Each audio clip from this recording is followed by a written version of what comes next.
All right, everyone, we're here live in Scottsdale, Arizona at the IMN event, here with my friend, Chibuzor Nnaji. Hey, everyone. Thanks for having me, man. Yeah. Thanks. It's been great talking with you. And so you're from the Lone Star State, coming out to this beautiful state. Absolutely. Love Scottsdale. Go keep on. Tell me a little about how you got into real estate and a little bit about your journey. Absolutely. So I got into the real estate business in 2018 full time, but I started my career at Ernst & Young as a tax accountant. Not the most fun job, if you could imagine. And it was just, over a course of time, early on, within 9 months of my job, I realized that tax accountant wasn't something that I really enjoyed. And so I had to go figure out a new career path, and it went from a lot of different things. And one thing I identified was the apartment business, and it looked like a business that I could do for the next 35 years. And so it was something that I drilled into, and that was 2016. And then 2017, and towards the end of 2016 is when I decided that, this is something that I want to focus on.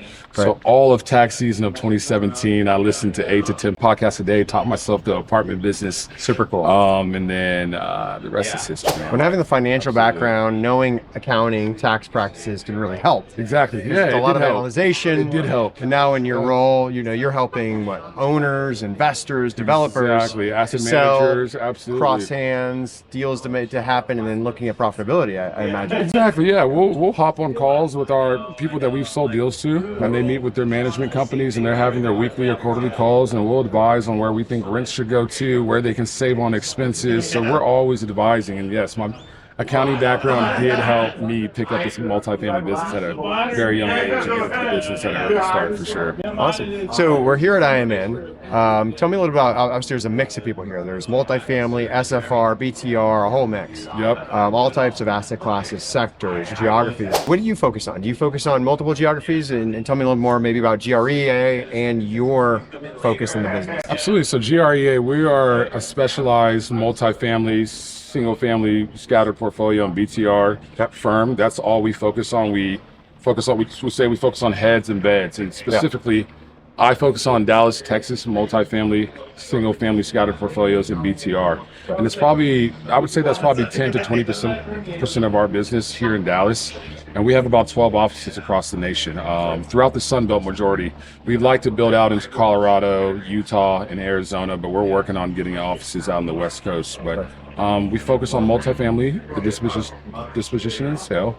And we are here to advise. We work with all types of owners, private, single, institutions, all in between. Excellent. Being here at IMN, I know this is, coming here, the weather can't beat it. Can't beat it, man. It feels great. Doing deals, having conversations. What are you seeing and what are you optimistic about? Yeah, so I'm optimistic. Being out here at IMN, I'm optimistic about 2025. The Fed had that 50 bip cut in rates in September, and rates ran 70 bips. And so we saw a lot of deals going into escrow in that August, September, October time period. In the last 30 to 45 days, that deal flow has slowed. Yeah. But from other broker competition and the amount of BOVs we're doing, we expect to see a lot of inventory coming onto the market in 2025. I think being an IMN, SFR, BTR, I think a lot of people will be looking to sell, and I think there's a lot of buyer appetite, especially in the state of Texas. The amount of sentiment behind buyers, especially in Dallas and Texas as a whole, I think it's steam is gaining. Well, I talked to a lot of owners over the last couple of years. Yep. Everyone was a buyer in 2020. Yep. Exactly. 2021.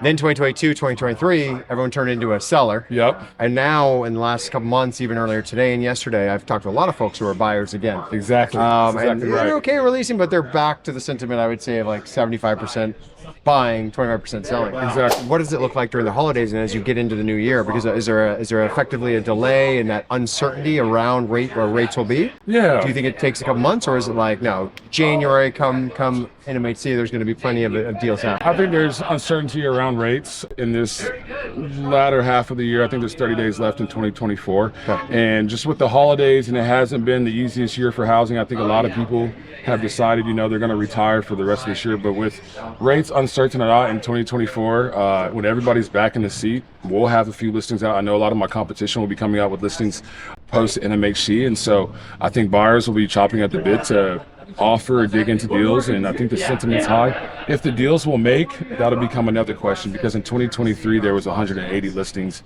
in DFW, 90 90 of them made it to the closing table. So only 50% of the deals that were listed in 2023 closed. This year we had 165 listings in DFW. About 80 of them have made it to the closing table. So the last 2 years, there still has been that bid spread gap between buyer and seller. We hope to close it next year. So 50% not closing. We're not getting to the closing table that have been listed. Absolutely. Now, what are you seeing around new investors coming to DFW and coming to Texas? Are people still pouring capital into this markets? Or do you see people locally who are looking to other markets and maybe asking for your help? No, that's a good question. I would say it's a mix of both. We are definitely seeing a lot of new interest deals that we've listed to the market that have been priced appropriately to sell.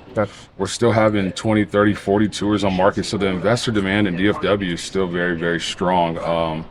And I think as we move forward, it'll continue to stay strong.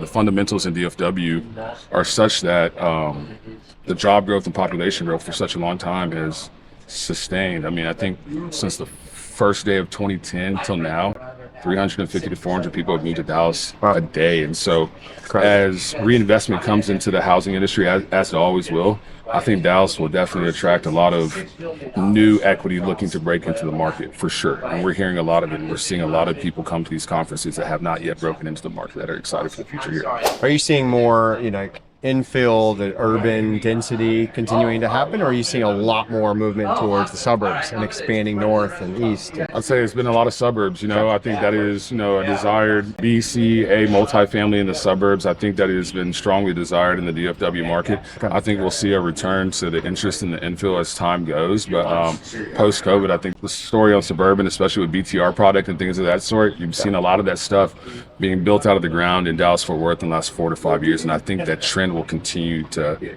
grow in the BTR space and these new single-family rentals coming out of the ground. How do you think about, obviously I know Ken on your team and have known him for years.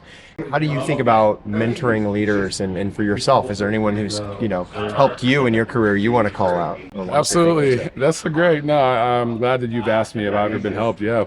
I'd like to, Mark Allen in my career. Sure. Has been transformational. He's really, I'll give him a shout out. Mark, yeah, he's without Mark, there's not me. And I think that, we have probably 3 to 4 brokers in my office that are younger than me, and they'll probably tell you that they don't make as many cold calls because I'm always pouring into them in the bullpen, and I'm always trying to give them advice because, none of us have gotten to where we're at today by ourselves. And so I have a lot of people to thank for the success I've had thus far in my career. Mark being a person in my success, Todd Franks as well. But yeah, I believe in mentorship and leadership. I love to teach and give back everything that I've learned. So maybe that could be easier for somebody that is coming up in the business. And if they can learn from my experiences, I love it. I love awesome. it. Well, thanks for coming to meet with us today. Absolutely. No, thank you for having me. Coming out to, and seeing all this. If I had to ask you, technology, how do you feel about technology? Are you using technology and AI in your business today? Oh, we are. We have AI that we're trying to put into. It's kind of proprietary. We're working on it as a database to have a shared database and things like that. So I use ChatGPT a lot. I'll be frank. That is my personal assistant that I advise with on a daily basis. But yeah, we're trying to find ways to use AI to make us better at our jobs in any instance that we can, for sure, from an underwriting perspective as well. Yeah, when you got so many deals you're looking at, you got to pick the right ones to think about that are going to actually pencil out and work. Coming in, you can't. That's one thing that I will brag on our firm about. How I told you last year, 50% of the deals in this year that were listed went to the closing table. Yeah. 78% of the deals that we took out in 2023 last year, we closed on. So that was a market-leading list to close ratio. And so we're proud about that because we value ourselves as valuation experts, and we don't want to take a property out if we know it's not going to sell and overpromise and underdeliver. We rather value it expertly and get the deal closed and take it out. So yeah, absolutely. Thanks for the time. No, thank you. I appreciate it. All the best. Absolutely. All Thank you so much. Cool.